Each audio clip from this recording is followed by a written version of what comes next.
He looks more like a king, someone you would fear. To me, she looks a little bit like a female Hide the Pain Herald. It seems like the whole world besides me forgot we have a nude photo of Donald Trump. Her eyes are locked in, she smiles like a cat who has just caught her prey. Hi, my name is Tomas Gunnarsson and I call myself the gender photographer. I'm a journalist and a photographer who analyzes images from a gender perspective. And for my very first video, I've decided to look at pictures of US presidential candidates Donald Trump and Kamala Harris to see if they can reveal any interesting messages about gender roles, power, and perhaps ideas about what a leader should look like. And my first example I call the Strongman. Why does Donald Trump look like a dictator in this photo? Well, let's break it down. First of all, he has what I call the murder gaze, which is just standard for men when you're supposed to look really masculine on a business magazine cover or in an underwear ad. You're supposed to look like you want to strangle the photographer. Ooh, fiercer than ever. We are stone cold. Yes. Oh my God, get away from us. But adding to that, there's other details that makes this cover even more concerning. You have this kind of storm cloud colored background, which signals that this is either a dangerous person or someone who's going to lead us into turbulent times. It reminds me a little bit of this portrait of Chilean dictator Augusto Pinochet, who insisted on being portrayed like this, surrounded by military officers, refusing to get up or uncross his arms or even remove his sunglasses. The Dutch photographer actually asked him, "Oh, do you want to take off your sunglasses?" And he answered, "I am Pinochet." Good answer. Just the fact that he's sitting down and turned half away from us or half towards us. I always analyze pictures from this perspective. If you would walk into a room and this person would greet you this way, what kind of power relationship would there be between you then?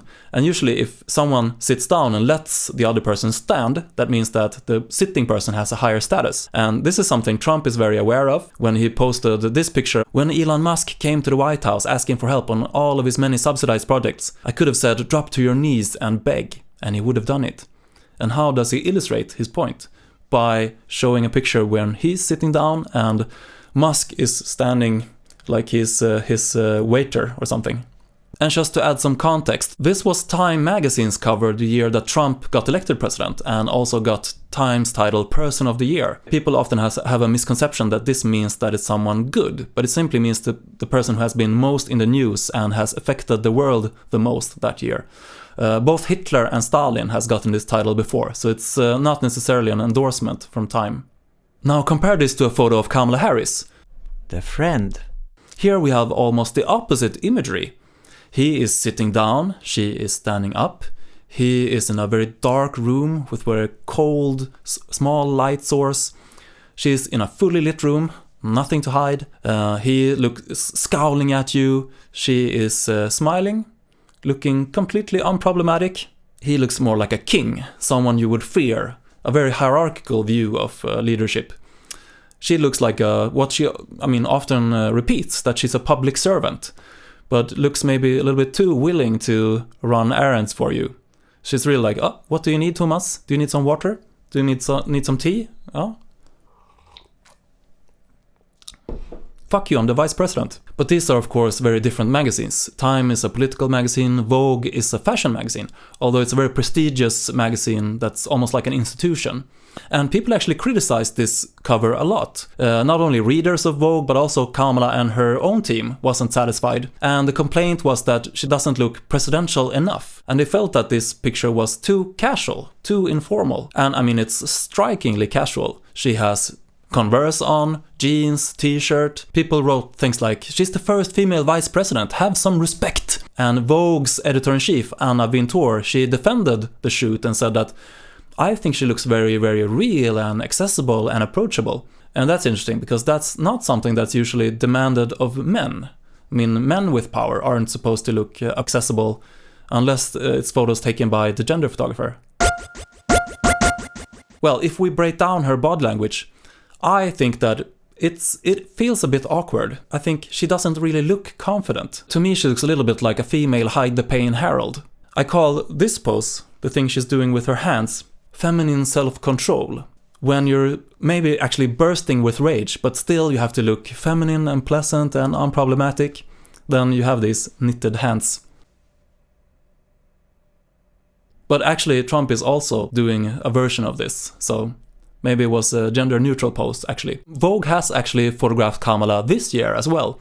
And here I think they struck the perfect balance between looking presidential, but also interested in hearing what we have to say. She is sitting down, but facing us, turning her body towards us. No uncertain poses with her hands, just looking completely secure in her skin, as we say in Swedish. And the eyes, I think. This is a very promising look for a leader. She looks really optimistic and decisive. The Saviour. This picture is perhaps the most iconic photo from this election cycle. Donald Trump just having survived a would-be assassin, raising his fist and saying, "Fight, fight, fight," to his followers. It was printed on t-shirts just hours after this happened. A classical masculine portrait, would you say? No, not really. Not this gesture itself, at least. Raising your fist is a pretty universal, gender-neutral symbol of resistance, I would say. But there is a detail here that really reverses gender roles. Who is protecting the president? A woman. A female Secret Service agent is very prominent in the picture, covering the president's body with her own. I mean, one of the central aspects of gender roles is built on men taking care of women, protecting, saving, rescuing women. And this picture, Donald Trump being carried down the stairs by a woman, looking really vulnerable. Big deal, you might say, and if you react that way, good. Then we have actually made some progress. But I don't think we have to go very far back in time to where people would think that this picture looks very wrong. I mean, imagine in the 1960s if people would see female Secret Service agents running by the side of the president's motorcade. Unfortunately, some had this reaction that people would have in the 60s. Not only to this picture, but to the fact that there are women who work in the Secret Service at all. The conservative pundit Matt Walsh wrote on X, "There should not be any women in the Secret Service. These are supposed to be the very best, and none of the very best at this job are women." This is the very definition of gender discrimination. Imagine that someone came to your job, watched you work, and then, without knowing your skills, your background, your merits, just because of your gender, said, "No, not you. You shouldn't have this job." The Nude. It seems like the whole world besides me forgot that we have a nude photo of Donald Trump. No, this is not actually Donald Trump. This is a picture by the British artist Alison Jackson, who employs lookalikes to take what looks like candid, scandalous photos of celebrities. But this photo captured people's imagination and got viral in 2016, showing him completely nude, getting his spray tan applied in the morning in a plastic tent in the White House. What I think is interesting is that when people criticize Donald Trump and make artistic renditions of him to ridicule him, they often stoop down to body shaming or feminizing, showing him as very vain, showing him putting on finger extensions, having small genitalia. This sculpture is called "The Emperor Has No Balls," for example, attacking his manhood, basically.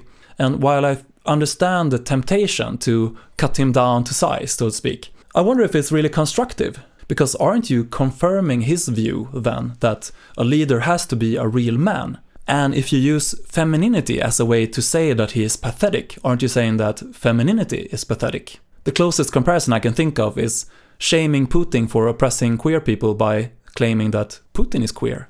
The Alpha. But what's interesting is that his supporters also do this, but they do the opposite. They enhance his masculinity. Ben Garrison, for example, is very internet famous for his way of really worshipping Trump by portraying him as muscular with beautiful flowing blonde hair and beautiful flowing bushy eyebrows. But if I were Trump, I would be insulted by this, because aren't you saying that he isn't man enough? Let's improve on you a little bit. Let's give you a bigger chin and bigger hands. This looks more like Dolph Lundgren, I think. So we have two sides of the same coin here, really. Both confusing physical attributes and masculinity with fitness as a leader. Little woman, big desk. Optics matter, or do they? When Kamala Harris had her first big national interview with CNN, lots of people noticed that she looked very small, sitting behind a very big desk. Kamala looks small and just awkward in the middle. People were also wondering if this was a conscious effort on CNN's side to undermine her authority. This is a very common tendency by the media to make women with power look smaller, either by photographing them with a high camera angle that makes them look smaller, less threatening, or by photographing them with an infantilizing body language, letting CEOs ride a swing or play peekaboo or whatever. But I don't think it was something CNN consciously did. But I caught myself thinking, doesn't Kamala Harris care about power language like this? She was also sitting hunched forward during this interview, which doesn't usually give you a more confident impression if you're at a job interview, for example. But does this matter? Maybe she trusted that people were actually listening to what she was saying. Someone who couldn't focus on what she was saying was Donald Trump. She was sitting behind a desk, this massive desk, and she didn't look like a leader to me, I'll be honest. I don't see her negotiating with President Xi of China. I don't see her with Kim Jong-un like we did with Kim Jong-un. For him, appearing powerful is more important than your actual message. And that's where the next example comes in. The shadow. In 2016, in the second presidential debate, he stalked Hillary Clinton on stage. Actually, we can just watch it together. That was the slot that the Obamacare approach was to take.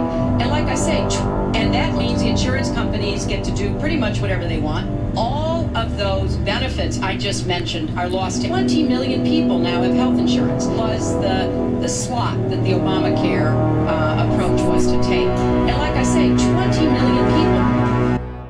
It really reminds you of a horror movie, right? When the monster is appearing behind the woman and she can't see him, or we can, and you're like, behind you! And that's interesting in itself, that he's perfectly fine with looking like a monster in debates or in photo shoots.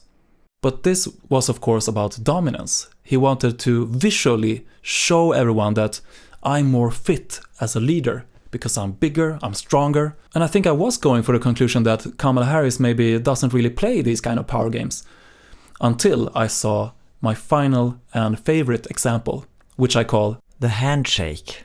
This picture was used by many outlets as an illustration of the first debate, and turned out to be the only debate between Kamala Harris and Donald Trump. And it captures the moment when Kamala Harris decided to walk across the stage and invade Trump's space, just like he did with Hillary, only with a more polite purpose, to shake his hand. And if you watch the actual video, you can see that he's not sure if he's gonna accept this handshake. He's like gliding along the wall, looking like he wants to hide behind the podium. And I'm pretty sure this rattled Trump. Just like the moment when she later suddenly dissed his thinning crowd sizes and made him rant about immigrants eating cats and dogs. They're eating the dogs, the people that came in. They're eating the cats. They're eating the pets. As a photo, this reverses one of the most common gender cliches, that women are portrayed as passive and men as active. She has a much more powerful body language here. She is the one facing the camera. Her body turned towards the camera, which makes her look more stable and grounded. She's standing like a fencer, almost. Her eyes are locked in on Trump, knowing exactly what she's doing. She smiles like a cat who has just caught her prey. So in conclusion, not only Trump but also Harris has her power plays, even if hers could be mistaken for good manners. It's a bit poetic that she did this also because he's usually the one famous for trying to dominate people with his handshakes, when he pulls people in like he's trying to dislocate the shoulder. Wow, that's it. My first YouTube video. If you enjoyed this and found some eye-openers in here, please subscribe, like. You can support me through Patreon also if you would like to do that. That would help me a lot. You can follow me on Instagram. And until next time.